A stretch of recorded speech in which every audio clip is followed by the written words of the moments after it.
अस्सलामुअलैकुम जी and welcome back to my channel. कैसे हैं आप सब लोग।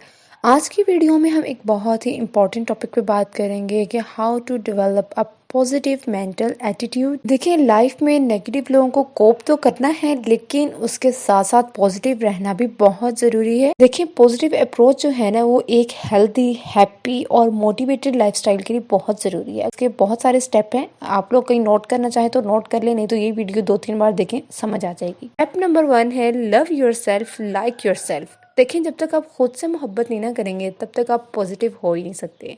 हमारे इर्द गिर्द, इवन हमारे घर में ही अक्सर ऐसे लोग होते हैं जो कहते हैं मोटी हो, पतली हो, तो कहीं ना कहीं क्रिटिसाइज करते हैं। देखिए, अल्लाह ने ना हमें किसी मकसद के तहत पैदा किया है, तो सिर्फ अल्लाह की परवाह करें। लोगों की बातों को दिल पे नहीं लेना, क्योंकि जैसे आप हैं बस। इवन अगर आपने चेंज भी करना है ना खुद को, तो आप सिर्फ खुद के लिए चेंज करें। लोगों की बातों को दिल पे लेने की कोई ज़रूरत नहीं है। स्टेप नंबर 2 है don't let things get to you.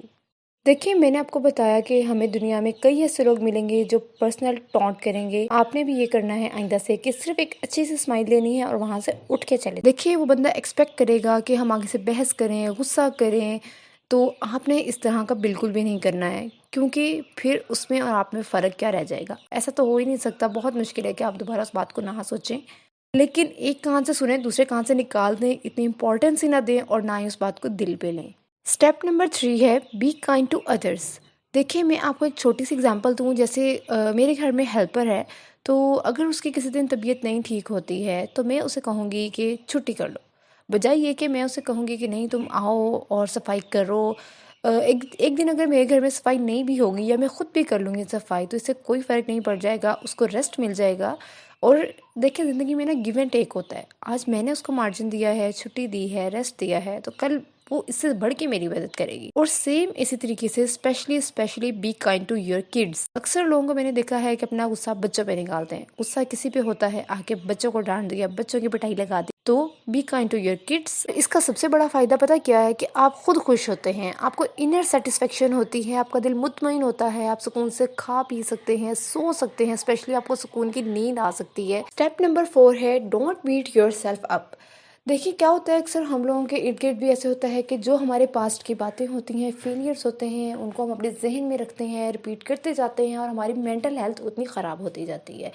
For example, जैसे एक हाउस वाइफ है, शादी की शुरू की बातें होती हैं, वो बार बार अपने हस्बैंड के सामने रिपीट करती जाती है, उससे खुद भी उसको स्ट्रेस होता है और घर का माहौल भी ख़राब होता है। तो बजाय उस बात का जगह जगह बार बार ढंढोरा पीटने के, आप उस चीज़ को ओवरकम करें। आप ऐसे सोचें कि ये मेरा फेलियर था, अब मैंने इसको अपनी स्ट्रेंथ बना लेना है। मैं इसको नहीं कर पाती थी, अब मैं ये करके दिखाऊंगी कि ये मैं कर सकती। स्टेप नंबर 5 है बी रिजिलियंट। इसका मतलब ये है कि अगर किसी ने घर में आपको कुछ कह दिया या डांट दिया, तो सारा दिन वो बात लेके जहन में घूमते रहेंगे। No, stop it. उसे बल्कि बाउंस बैक करें, उसे अपने जहन से टेक आउट कर दें और वापस रियलिटी की तरफ आएं, अपने गोल्स की तरफ आएं। किसी के कुछ कह देने से आपकी जिंदगी वहां रुक नहीं गई है, आप उसको वहीं झाड़ झूड़ के वापस अपनी जिंदगी की तरफ आएं। क्योंकि अगर आप एक बात जहन में लेके फिरते रहेंगे, तो आप सारा दिन अपने बच्चों को डांटते रहेंगे, घर के भी कोई काम नहीं कर पाएंगे, क्योंकि मेंटली जब आप इतने स्ट्रेस में होंगे तो घर का काम कोई होगा? हरगिज नहीं। अगर किसी ने कुछ कहा है ना, तो ट्राई करें उसे प्रोलॉन्ग ही ना होने दें, उसे वहीं पे छोड़ दें, को वहीं झाड़ के छोड़ के तो अपनी लाइफ दोबारा स्टार्ट करें। स्टेप नंबर 6 है सेट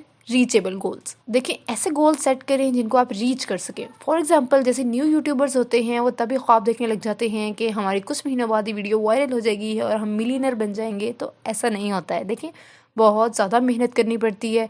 फॉर एग्जांपल, आप हाउस वाइफ हैं, सोचें कि आज मैंने एक कैबिन साफ़ करना है। इस तरह नहीं हो सकता कि एक ही दिन आप सारे कैबिन साफ़ कर दें, शेल्फ साफ़ कर दें, पूरा किचन साफ़ कर दें, दीवारें क्लीन कर दें, स्विच बोर्ड क्लीन कर दें। ऐसा नहीं होता है।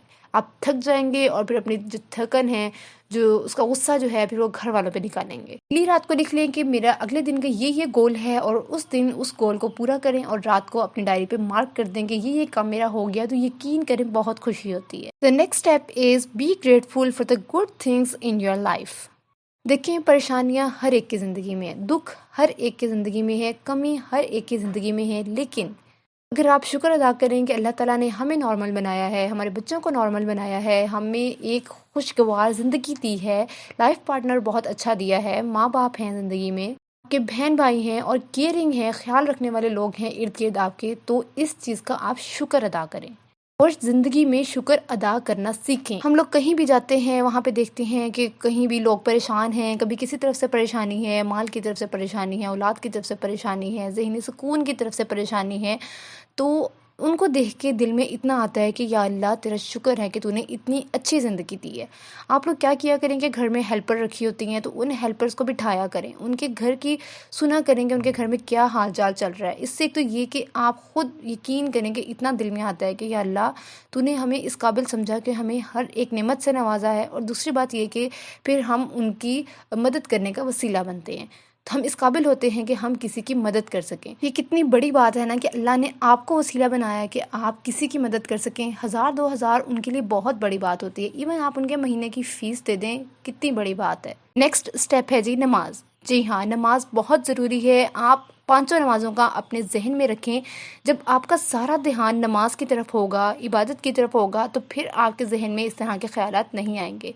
इसके अलावा अगर ज़िंदगी में कोई भी परेशानी है, कोई भी टेंशन है, तो अपना यकीन बना लें कि 2 नफ़ल सलातुल हजात के पढ़ लें।